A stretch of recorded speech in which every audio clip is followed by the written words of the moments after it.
Okay, we start our next topic. It's a particular case of so-called Pell equation, but we don't talk about Pell. We write it in as simple as possible form for us. So I talk about consecutive numbers.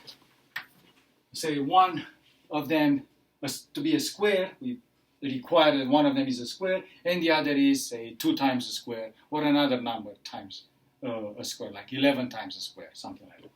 The other 2 times a square. Let's say 2 times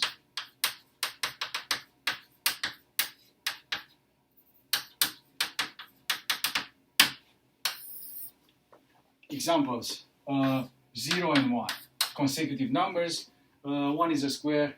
1 is a square and the other one is 0. It's 2 times a square. Another example is 1 2. 1 is a square, 2 is 2 times a square. Another one is 8 and 9, another pair. Here 9 is a square and 8 is 2 times the square. The next one is, another one is 49 and 50. Where 49 is a square and 50 is 2 times the square. I don't require the larger one to be the square or the smaller of the two to be a square. Just I require the two numbers to be consecutive. In this case, the square is the larger one, 9 and 8. In this case, the square is the smaller of the two. What I want to do is to explain how, given a solution, we can find another one. We can find a larger solution. So a typical question would be, find, let's see, example, find 2 consecutive numbers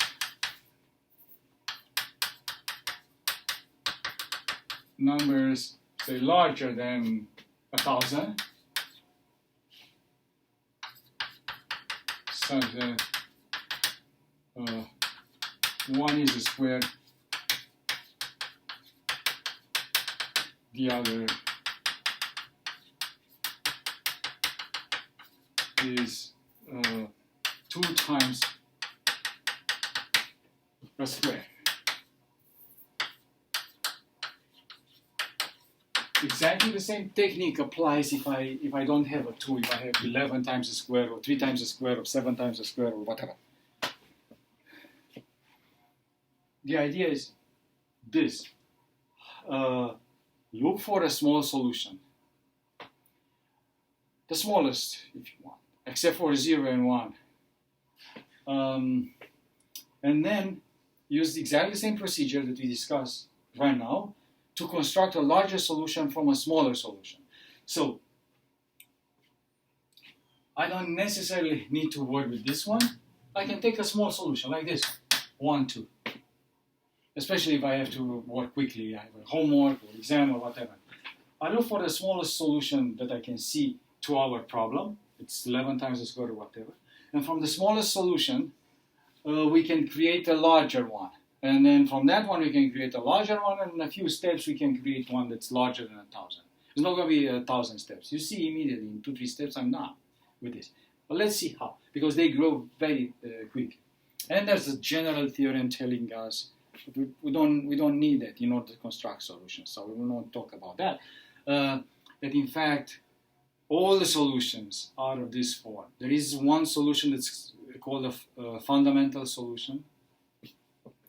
And then all the others can be derived from this one, like triplets. I will rewrite this whole thing in a different way. I look at this as an equation in integer numbers.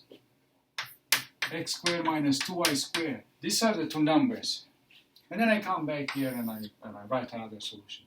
Two numbers that are consecutive and larger than 1,000. One is a square, the other is 2 times a square.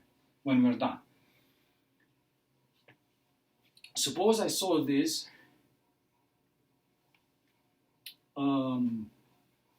equation is equals 1, then it means that if I can find the solution, I find two numbers. These two numbers are consecutive. The difference is 1. And obviously, one is a square and the other is 2 times a square. Or this one, x squared minus 2y squared, it's minus 1. Just as good. Because then the difference of these two numbers, again, it's being minus 1, 1 is 1 larger than you by 1. So I need to find solutions. Now, we take this expression of degree 2, it's a quadratic expression, and factor this.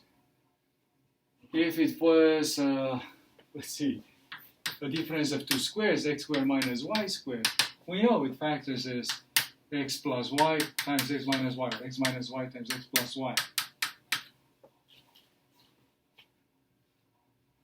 Similarly, x squared minus 2y squared, this also factors, but it doesn't factor, it factors as a product of two linear expressions, but they're not expressions with integer coefficients anymore. We'll need to insert in the problem this square root of 2. But I can write it as x plus y times square root 2. Now let me write first a y, and then I put the square root 2. So there's no confusion that if I put a y over there. Some people might think that y is inside the square root. It's not. So it's x plus this number, it's y times 2, times x minus y square root 2.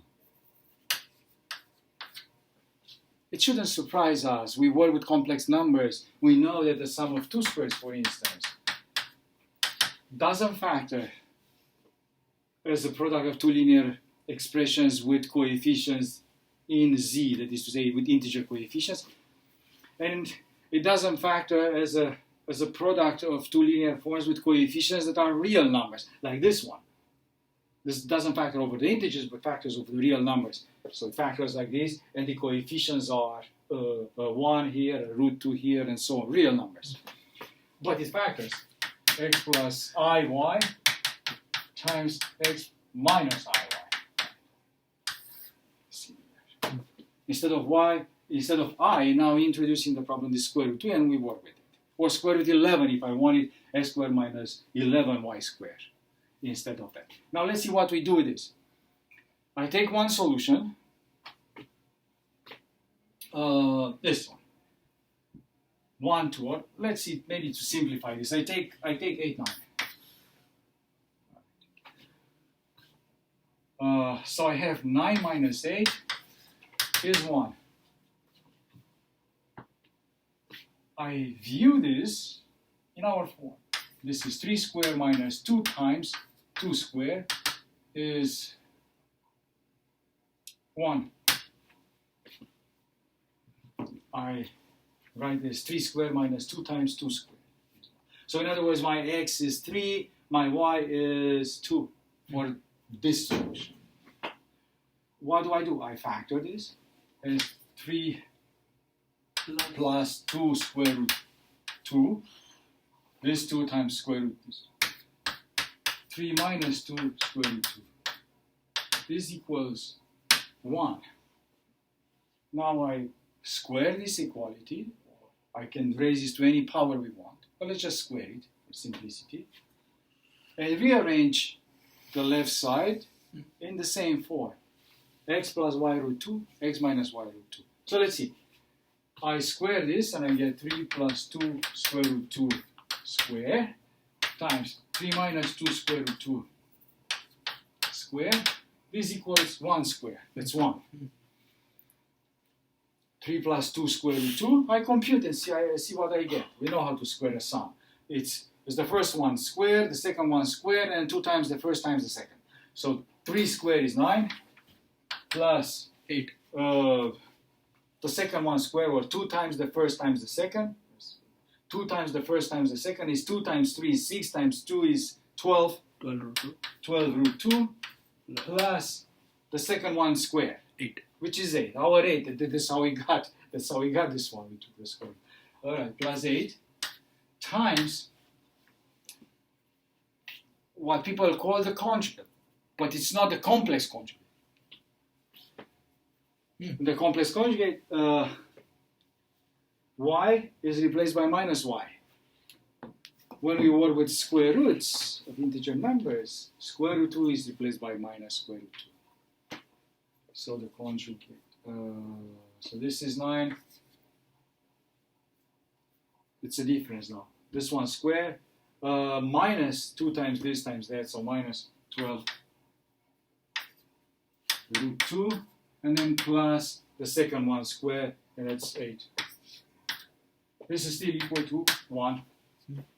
So indeed we have a conjugate here. Just square root 2 is replaced by minus root. 9 plus 8 is 17. 17 plus 12 square root 2 times 17 minus 12 root 2, and this is 1. Now I just look at our expression and see what it says. 17 plus square root 2 times 17 minus square root 2. That thing is equal to 17 squared minus 2 times 12 squared. So this is also equal to 17 squared minus 2 times 12 squared. Now if I get about square root 2, then I interpret my result in integer numbers. So square root 2 is out of the game. I have this 1 in here and this expression. This is a square, this is 2 times a square, and their difference is 1. So these two numbers are consecutive, and these are our new consecutive numbers. 12 squared is 144 times 2, 288. 17 squared is 289. And you see, in a single step from this solution, 8, 9, I'm getting a larger solution. By squaring, I don't even need to raise to a higher power. But what a more general theorem will say that you start with the initial solution. Well, not 0, 1. If you start with 0, 1, apply this precision, you get back to 0, 1. So that's a trivial solution in some sense. But when you start with the first non-trivial solution, this is 1, 2. That's the one that generates everything. So you take this one, write it in that form, and you raise to any power you want the expression. And not only squaring, but take any power you want. And then in this way, you get all the solutions. Anyway, 288, 289. If I do this one more time with these numbers, I'm going to get 2 huge numbers. Those who take advantage of the fact that they have a calculator at their disposal, they can do it. And of course, they can do better than me. But just to solve the actual problem was to find 2 numbers larger than 1,000. Larger than 1,000, I can get it just by taking these 2 and squaring that.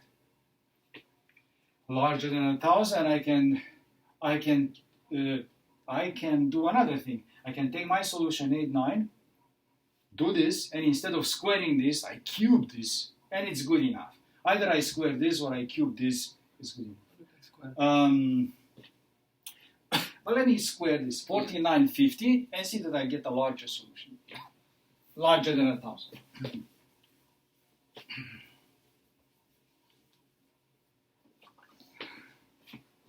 So, in this case, I have 4950. 49 minus 50. I start with a square in order to apply the relation that we found.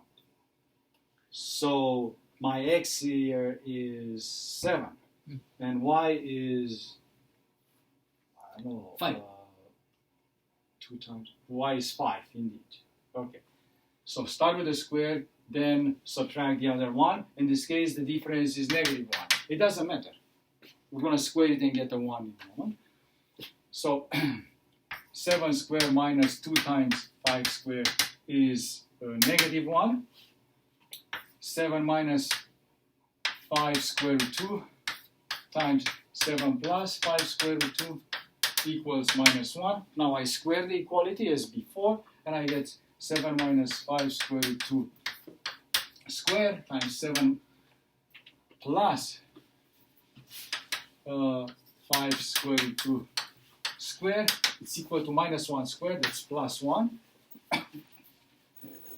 I compute this, and it's the first one squared is 49.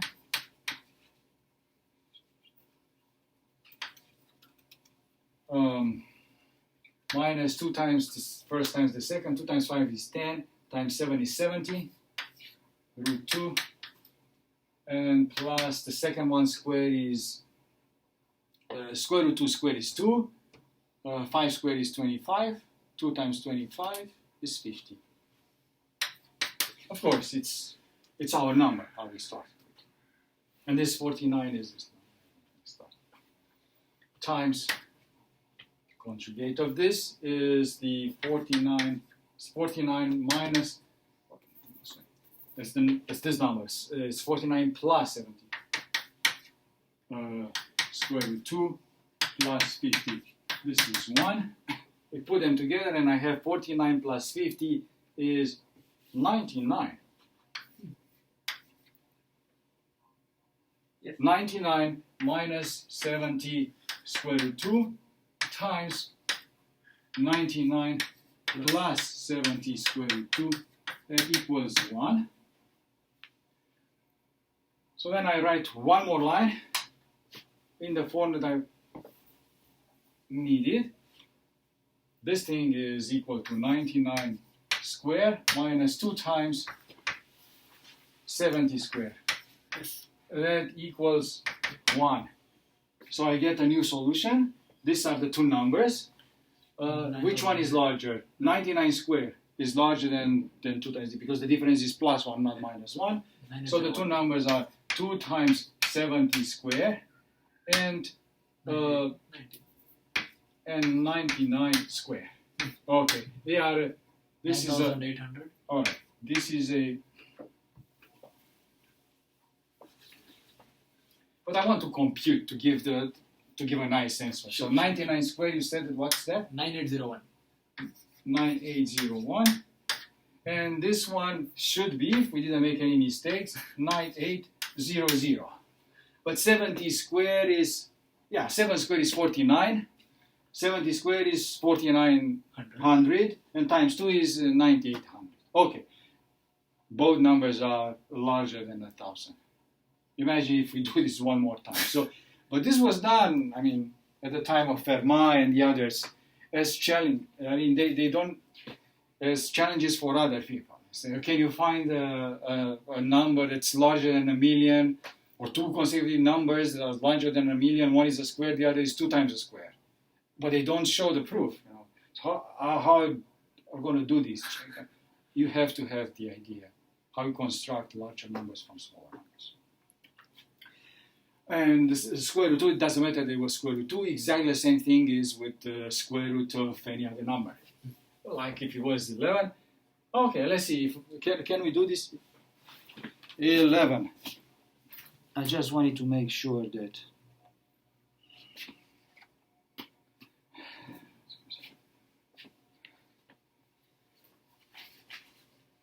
I'm not doing something I shouldn't.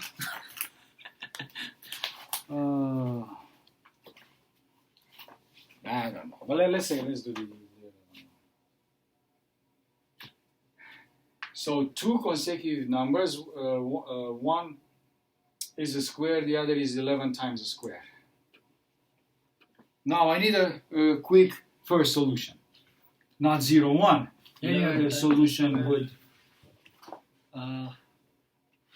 would work. Okay. Yeah? If you find a quick solution. Yes. And this is not by a method. You just take numbers in order. 99 and 100. 99 and 100. Yes.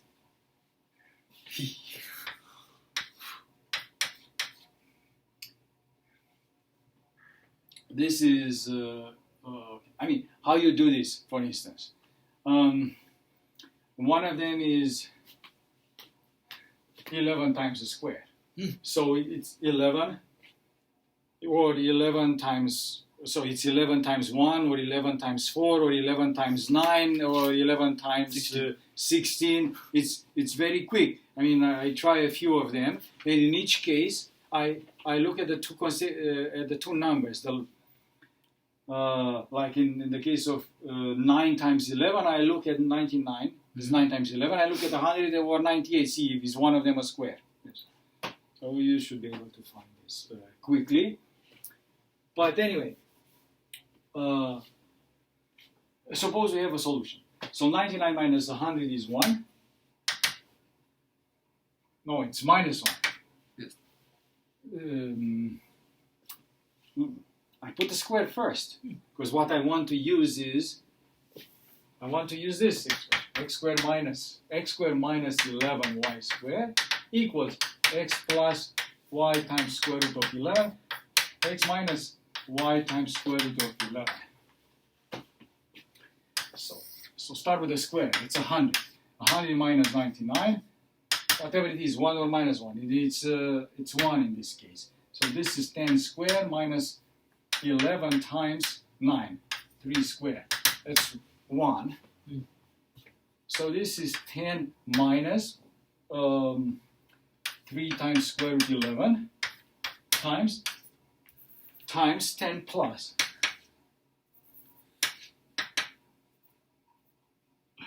3 times square root 11. This whole thing is equal to 1. I square now the equality. And I get tired for squaring. I mean, let me not write this again. I can do this, okay? I can square it like that. Don't do it like this on the exam. Write the next line. Just like it. All right. Don't be lazy like me. So let's see what this is. This thing squared, it's 100. 100 plus 99. Let's put those two together. Plus this thing squared is 9 times 11. That's 99. And then it's minus 2 times 10, it's 20, times 3 is 60. 60 square root 11 times Plus of that. same thing. Yes. 100 plus 99 plus 60 times square root 11. And this is equal to 1, which gives us 199 minus square root minus 6 square root 11 times 60, not 6, times 199 plus 60 square root 11. That's 1. Yes. So this, in other words, means 199 square minus 11 times 60 square is equal to 1. So these two numbers, and we compute if we want. Yes. And if I had a calculator, I would compute. 3960. You don't have a calculator, but I trust you for the moment, and everybody who has a calculator can check. 39601 and 39601. Which one? 39601. 39601. Minus. This is the one. Yes. All right. Yes. So what you are saying is that 199 squared is 39,601. 39,601. 601. Yes. And this number, that's 11 times the square, 39,600. is 39,600. Okay. All right. So these two numbers are larger than 1,000, much larger than 1,000. 39,000, 39,000. They are consecutive. One of them is a square, this one is a square, and the other is 11 times a square, as we want it. So it's very easy to find solutions like this. All right, maybe before we talk about the next topic, close this.